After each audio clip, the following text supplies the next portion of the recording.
السلام عليكم. النهارده ان شاء الله هنعمل الكريب الاقتصادي وهنحشيه كده حشوة بطاطس بيوريه كده محبشة بطريقة جميلة جدا. تعالوا نسمي الله ونشوف عملنا الجمال ده ازاي، ولو عجبكم الفيديو فضلا الاشتراك في القناة.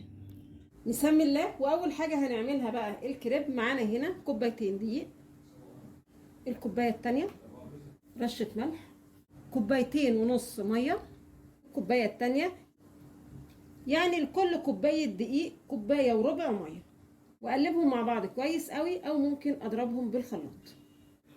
وهو ده سمك الكريب. اديته ضربتين كده بالهاند بلندر علشان ما يبقاش فيه اي تكتلات للدقيق. طاسه على النار سخنتها كويس قوي، وبعدين اديتها مسحه زيت كده خفيفه. طبعا النار تكون متوسطه. هضيف بقى عجينه الكريب واوزعها كده في الصينيه.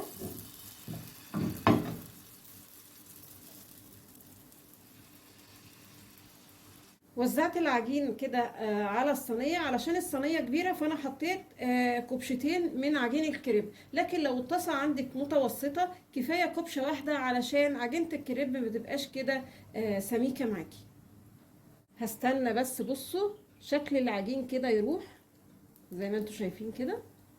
شكل الدقيق يعني اهو. بصوا مفيش شكل ابيض خالص على سطح الكريب.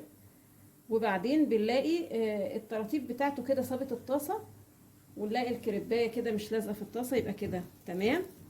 وبعدين هقلبها بقى الناحيه التانيه. تمام كده. اول ما نلاقي العجين سايب الطاسه يبقى كده استوى. هقلب الناحيه التانيه برضو. الكريب ياخد كده لون بسيط. الكريب خد كمان لون حلو الناحيه التانيه اهو. ما تخافيش خالص من قلب الكريب. بصي اهم حاجه تبقى المعلقه في نص الكريب كده وتقلبيه، هيتقلب معاكي بمنتهى السهوله. كده خلاص. هشيل بقى الكريب.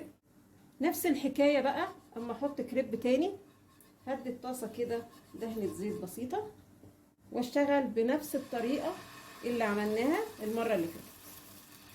عمال الكريب ما يجهز بقى كل الكميه هجهز حشوه البطاطس. معايا هنا بطاطس يعني حبيتين كبار، وهي سخنه كده انا سلقتها طبعا كويس قوي. وهي سخنه كده هروح ضايفه ليها معلقه سمنه. وجبت 4 قطع جبنه نستو، ممكن تستغني عنها بس بتدي للبطاطس طعم حلو قوي. بس لو مش موجوده مفيش مشكله ما تحطيهوش. ومعايا هنا فص ثوم واحد، ما تكتريش عن كده، بيدي نكهه للبطاطس حلوه قوي. التوابل بقى اللي تحبيها. انا هحط هنا فلفل اسود وكمون وبابريكا وشويه ملح. ههرس بقى البطاطس، انا عايزاها تبقى ناعمه جدا. هرست بقى البطاطس كويس قوي. طبعا بندقها علشان لو محتاجه ملح. هزود بس عليها شويه فلفل الوان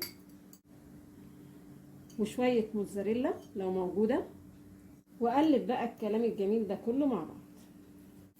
تمام كده. كده جهزنا الحشوه وكمان معانا الكريب اهو. تعالوا بقى نشوف هنعمل ايه. هنجيب كده قرص الكريب بالسكينه كده من نص الكريبايه بالظبط، وابتدي انزل كده بالسكينه لغايه الاخر، اعمل فتحه كده بالشكل ده. وبعدين اجيب حشوه البطاطس واساوي البطاطس كده، وبعدين الفها كده.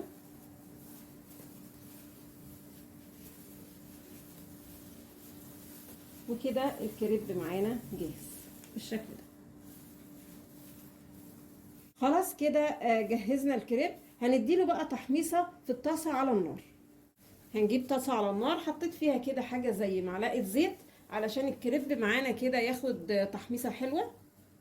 حط بقى الكريب كده دقيقتين 3 كده، وابتدي اقلبه الناحيه التانيه. طبعا لو عايزه اللون يبقى اكتر من كده، التحميص ده ايه براحتك انت خالص. خلاص كده الكريب معانا جاهز. بصوا جميل ازاي. نسيت اقول لكم وانا بعمل الكريب الميه اللي بستخدمها ميه عاديه جدا من الحنفيه، يعني ولا سخنه ولا دافيه ولا اي حاجه.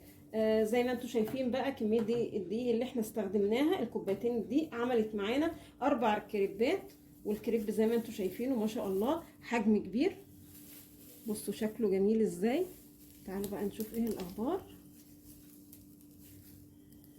عايزه اقول لكم ان البطاطس التحبيشه اللي احنا عملناها عامله ريحه جميله جدا للكريب نفسه اهو، ومقرمش من بره اهو زي ما انتم شايفين، والحشوه من جوه اهي. يا رب النهارده الفيديو يكون عجبكم، وانتظرونا ان شاء الله بفيديو جديد.